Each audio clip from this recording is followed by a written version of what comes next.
Les invités du podcast Diptyque sont artistes, curateurs, conservateurs de musées, galeristes ou collectionneurs. Certains d'entre eux me sont très familiers parce que nos routes se croisent depuis la création du magazine en 2009. Mais d'autres me sont inconnus. Sur le mode de la conversation, j'essaie de comprendre ce qui fait la particularité de mon invité et je vous offre ainsi avec ce podcast un portail intime et unique sur les acteurs de l'art contemporain au Maroc, en Afrique et dans le monde arabe. Ce podcast est réalisé grâce au soutien de l'université Mohammed VI Polytechnique, une université marocaine d'avant-garde dédiée au développement de solutions innovantes pour répondre aux défis de l'Afrique et aux enjeux mondiaux.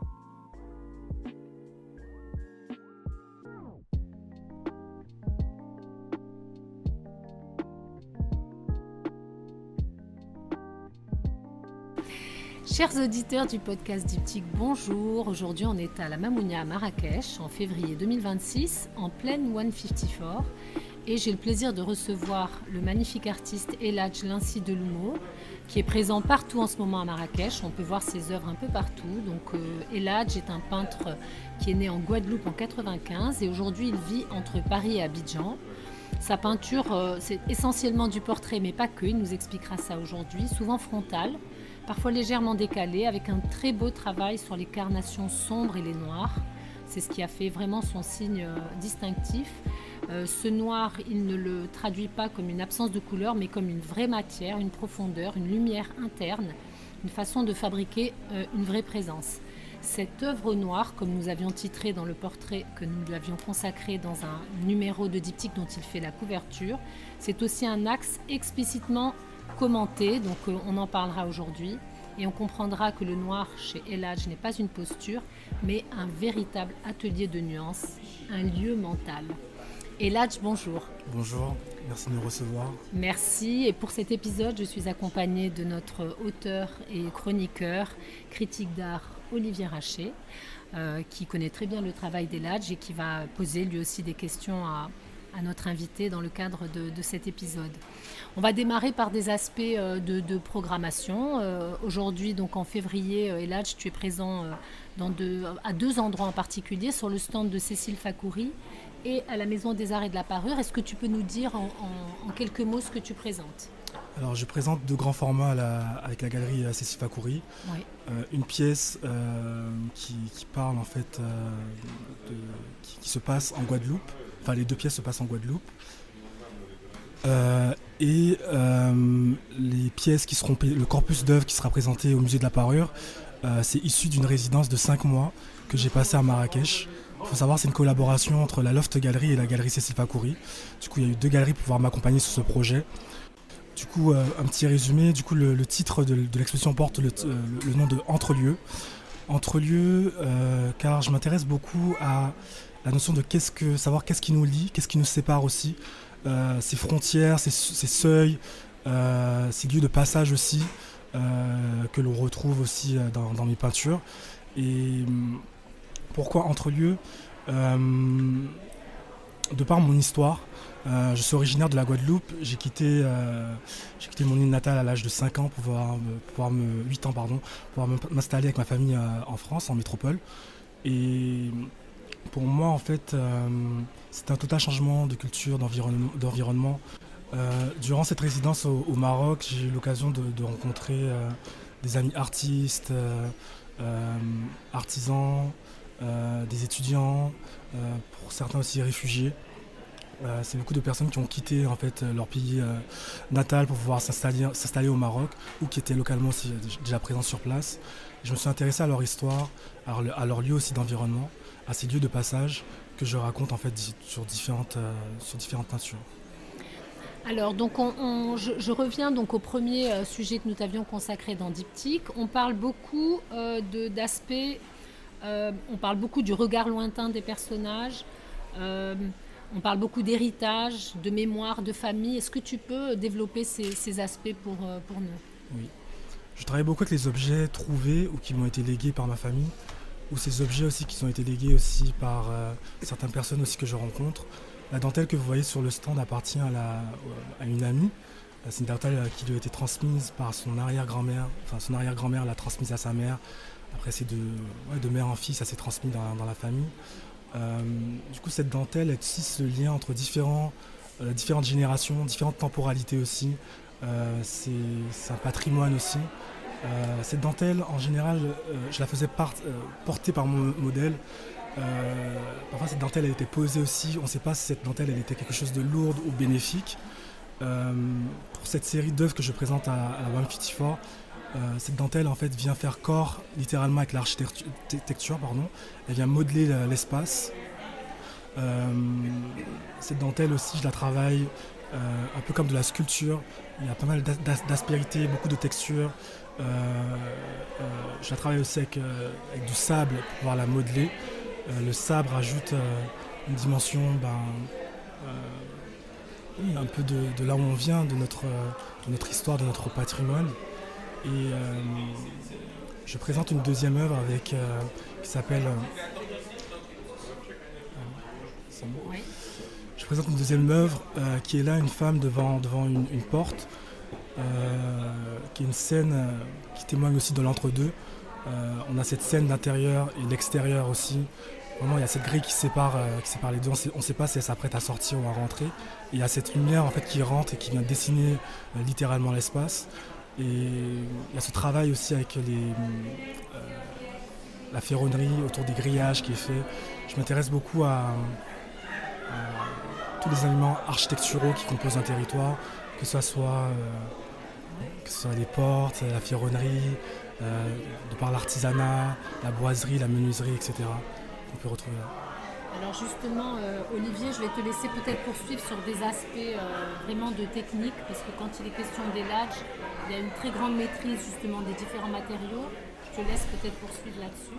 Oui, et puis on peut rajouter aux expositions dont tu as parlé, votre participation à l'exposition organisée par Fatim Zahra Lakrissa, la peinture à l'exercice de l'art, exposition dans laquelle justement vous a été demandé de sortir la peinture en fait de son cadre et d'investir l'espace d'exposition. Alors peut-être la première question, quel a été votre choix, dont on avait déjà eu un premier aperçu, puisque dans l'exposition de décembre, on avait vu en effet des matériaux en bois utilisés, des éléments architecturaux.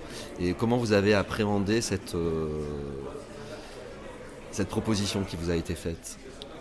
Ça a beaucoup résonné en moi et c'est quelque chose que j'ai entamé il y a 2 ans dans mon travail. J'essaye de ne pas me limiter à la peinture, mais essayer de la déployer, travailler le cadre aussi, l'encadrement, qui ne servent pas à enfermer l'œuvre, mais qui participent aussi à la narration de l'œuvre. J'ai développé en fait tout un travail autour de l'encadrement, des mobiliers d'exposition, où le cadre en fait vient faire partie de l'œuvre à part entière, et où le spectateur aussi peut interagir avec l'œuvre. Je présente une pièce qui s'appelle le retable de Velma, qui est un retable dans lequel en fait le spectateur peut interagir avec l'œuvre. Il y a aussi des Tetris avec des éléments de moucharabie.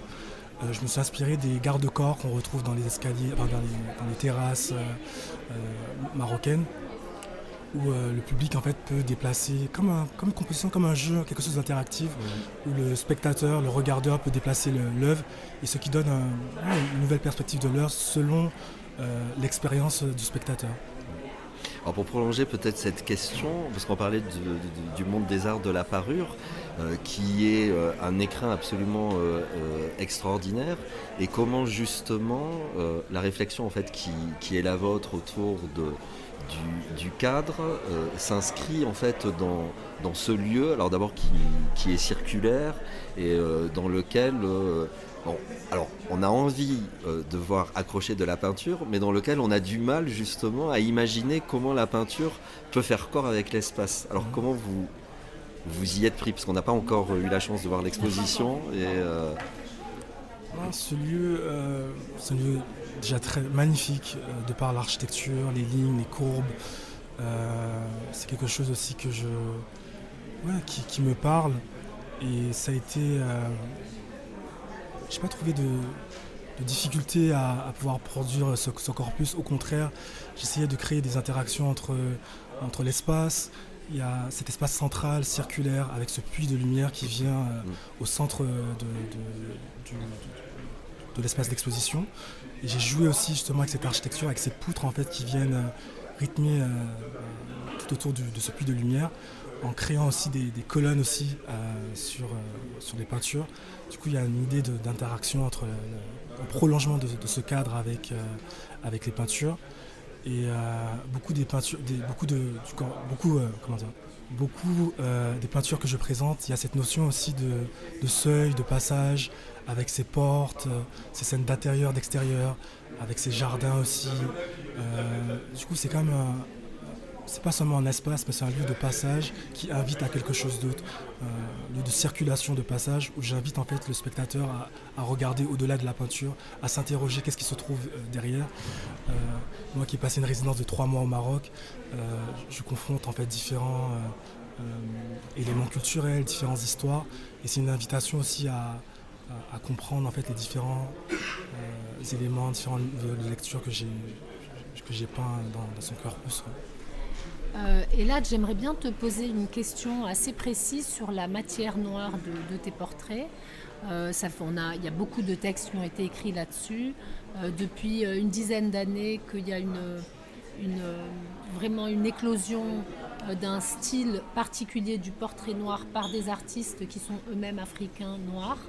Il y a une véritable typologie de la manière de peindre le corps noir. La tienne est très particulière. Elle a été vraiment beaucoup décrite par beaucoup de textes. J'aimerais bien que tu nous expliques comment tu as fabriqué ta matière en particulier, comment tout ça a commencé, comment tu y as réfléchi. Est-ce que tu as un background d'histoire de l'art qui t'a donné envie de mettre ton propre regard sur la manière de peindre le corps noir par rapport à une histoire de l'art où le corps noir a été surtout peint par des peintres occidentaux? Comment tu te situes dans cette histoire du portrait noir? Alors moi, avant de commencer la peinture, j'ai commencé par le dessin. Ouais. Cette couleur noire est venue par l'expérimentation. Pour moi, la couleur que je travaille va au-delà d'une couleur qui est biologique. Je m'intéresse beaucoup au symbole que porte cette couleur. Dans beaucoup de traditions africaines, voire afro-caribéennes aussi, cette couleur noire est beaucoup utilisée pour peindre en fait les divinités. La couleur noire aussi, c'est quelque chose qu'on retrouve partout dans l'espace, tout autour de nous. Pour moi, en fait, la couleur noire, c'est comme un avant-propos, quelque chose qui commence. C'est de là sort la naissance, c'est de là aussi il y a la mort avec le linceul, etc. Techniquement, avant de commencer par la peinture, j'ai commencé par le dessin. Ouais. J'ai travaillé avec du marqueur, du feutre à l'alcool et de la pastel. J'ai commencé par le portrait, une série de portraits. Et ce portrait, en fait, il y a une réaction chimique qui se passait entre le feutre à l'alcool et la pastel.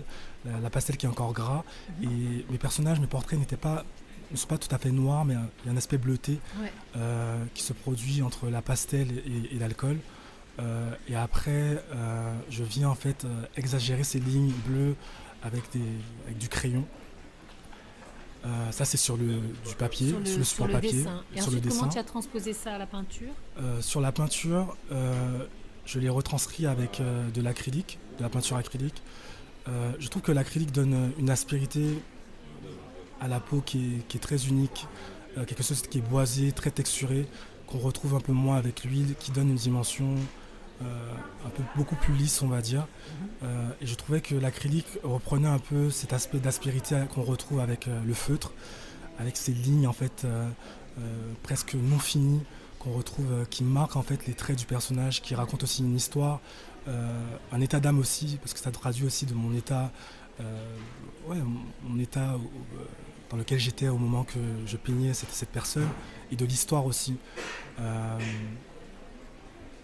Quand je peins en fait mes modèles, je m'intéresse beaucoup à leur histoire, et beaucoup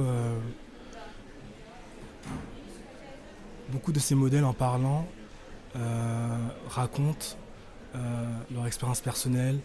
Et souvent en fait dans mes portraits, on retrouve souvent ces modèles en train de rêvasser, ce moment de nostalgie, de pensée lointaine que j'aime bien traduire au sein de mes toiles, quoi. Je reviens sur ce que vous disiez par rapport au dessin et toute la réflexion que vous aviez tout à l'heure sur la notion du cadre. Il me semble que dans certaines toiles, vous travaillez aussi une forme de surcadrage ou de surencadrement, comme s'il y avait des sortes de mise en abîme à l'intérieur même du tableau. Et je voulais vous interroger peut-être plus précisément sur votre rapport à la photographie. Est-ce que vous utilisez des photographies et comment vous pouvez nous parler justement de ce travail presque de réflexivité qu'il y a à l'intérieur de votre peinture sur la notion de cadre en fait, dont on parlait tout à l'heure. Avant de commencer par la peinture, je suis passé par le dessin, et notamment la photographie et la performance. Euh, pour moi, la photo est un support, plus par rapport au lieu, au décor. Je peins beaucoup de scènes d'intérieur et d'intérieur avec des éléments architecturaux. Et la photo en fait, me permet de ressaisir en fait, ces traits et ces lignes. Après, j'essaie d'aller au-delà de cette photographie en y mettant aussi les techniques et ce dont j'ai appris aussi sur le territoire local ou le territoire de résidence. Beaucoup de ces ciels, de ces murs aussi, je les traite de manière très spontanée, limite nuageuse, évanescent aussi. Voilà. Parce qu'il y a aussi techniquement dans votre peinture un travail sur les effets de transparence qui est très important. Et je trouve que le titre d'Entre-deux, donc de l'exposition que l'on va voir au Monde des Arts de la Parure, Entre-lieux. Entre-lieux, oui, pardon. Entre-lieux peut être aussi une clé pour aborder votre peinture, c'est-à-dire qu'il y a, me semble-t-il, une réflexion alors, à travers peut-être notamment ces effets de transparence entre l'intérieur, l'extérieur, mais l'intérieur, l'extérieur des décors, mais peut-être aussi l'intériorité des personnages et cet état de méditation dans lequel se trouvent vos personnages, moi me transporte aussi vers un ailleurs, c'est-à-dire qu'on sent dans vos portraits mais de façon très, très douce en fait, des temporalités se télescopent un petit peu, on est dans le présent, mais il y a aussi cette ouverture vers un autre lieu, vers un ailleurs. Alors je ne sais pas si ce sont des réminiscences, Oui, bien sûr. Je travaille beaucoup la transparence. J'aime beaucoup le drapé aussi, qui témoigne aussi de cette transparence. Le drapé aussi permet de cacher, de révéler aussi certaines choses. Mais tout en cachant aussi, on peut révéler certaines histoires, le corps aussi également.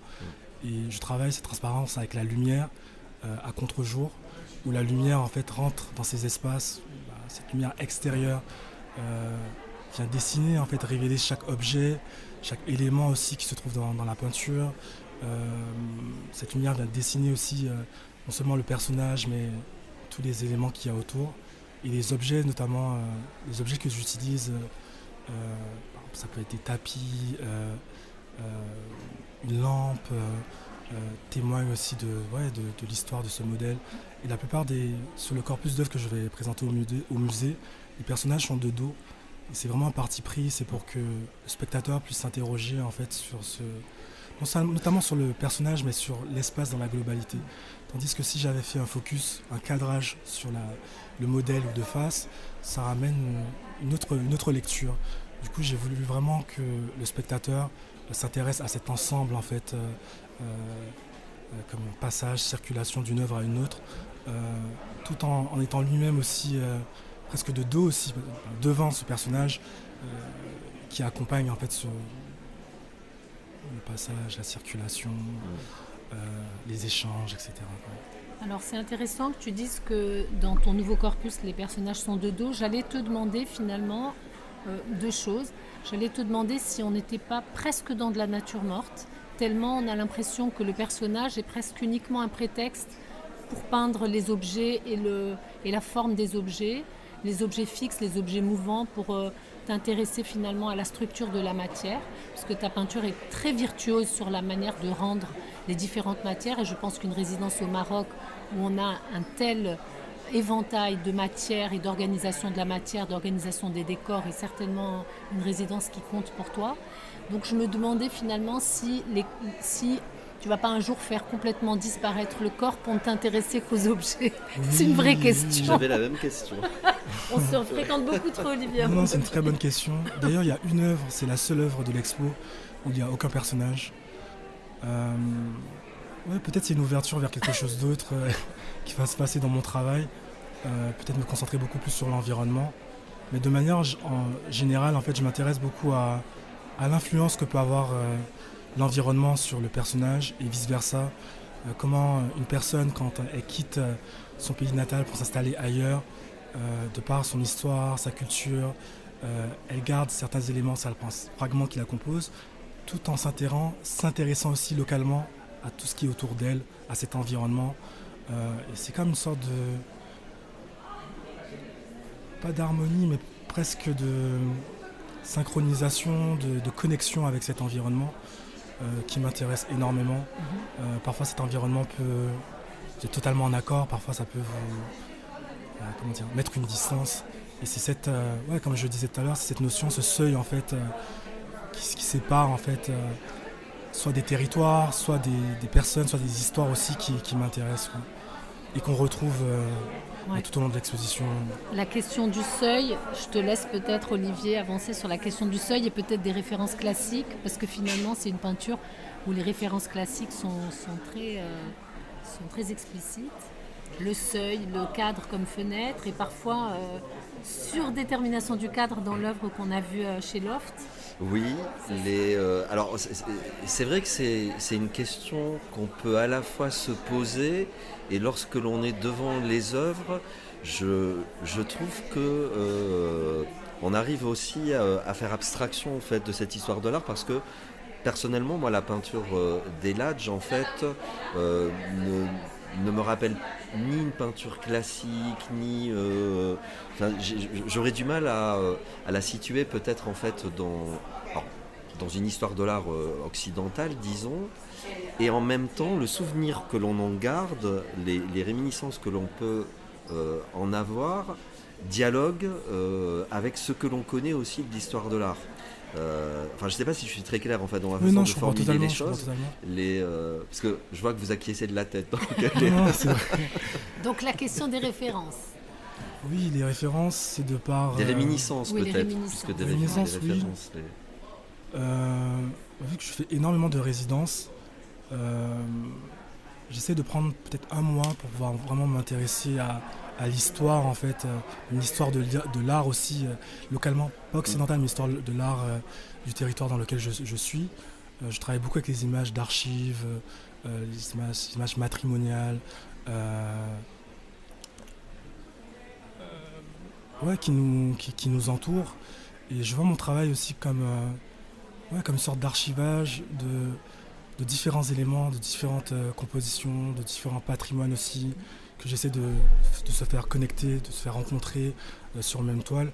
J'ai envie de même dire, c'est presque la même approche que Glissant a pu avoir avec la créolisation. C'est comment en fait différents éléments culturels se confrontent de manière volontaire ou involontaire dans un même espace pour donner quelque chose qui est totalement nouveau ou que l'on connaît aussi déjà. Et j'essaie de faire ce travail en fait, de recherche, d'expérimentation, pour pouvoir trouver ces différents éléments et les faire dialoguer avec ceux que je connais aussi déjà et de par ma culture aussi, tout en m'imprégnant en fait, de ce que je vois tout autour, quoi. En fait, c'est à travers ça, je raconte en fait ce qui fait mon existence en fait, et ce qui fait aussi l'existence aussi de mes modèles en fait, et comment en fait, ces différentes rencontres ont pu façonner leur vie de manière en général, quoi.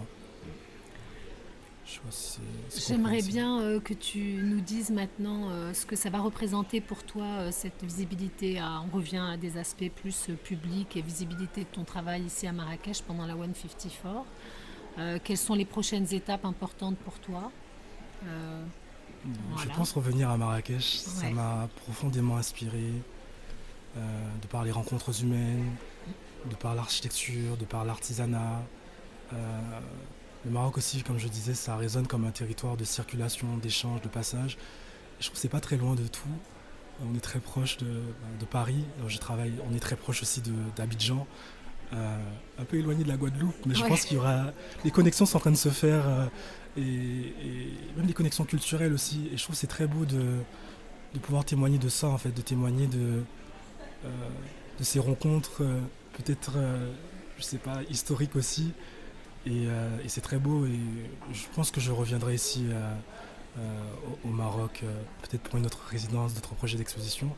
Et par rapport à la visibilité, aujourd'hui on est dans la foire, la 154, il y a énormément de personnes, c'est beau à voir. Et ouais, c'est une opportunité unique pour moi de pouvoir collaborer avec Cécile Fakouri et la Loft Gallery. Euh, et de pouvoir créer ces collaborations uniques entre deux visions différentes, pouvoir créer quelque chose Ouais. d'innovant, j'ai envie de dire. En tout cas, merci beaucoup Eladj. Donc j'indique à nos auditeurs que les œuvres, bon, quand l'épisode sortira, la foire sera terminée, mais les œuvres sont visibles sur le stand de Cécile Fakouri ici à la 154 à la Mamounia. Une très belle expo à voir au Monde des Arts et de la Parure à Marrakech, qui se termine, tu as une idée de la date de fin? En mars. Ça se Je termine pense en début mars. Et il y a donc peut-être une pièce ou deux dans l'exposition actuellement dans la galerie Loft à Marrakech, une exposition curatée par Fatem Zahra Al-Khrissa sur la peinture, sur les différents visages de la peinture et les différentes dimensions.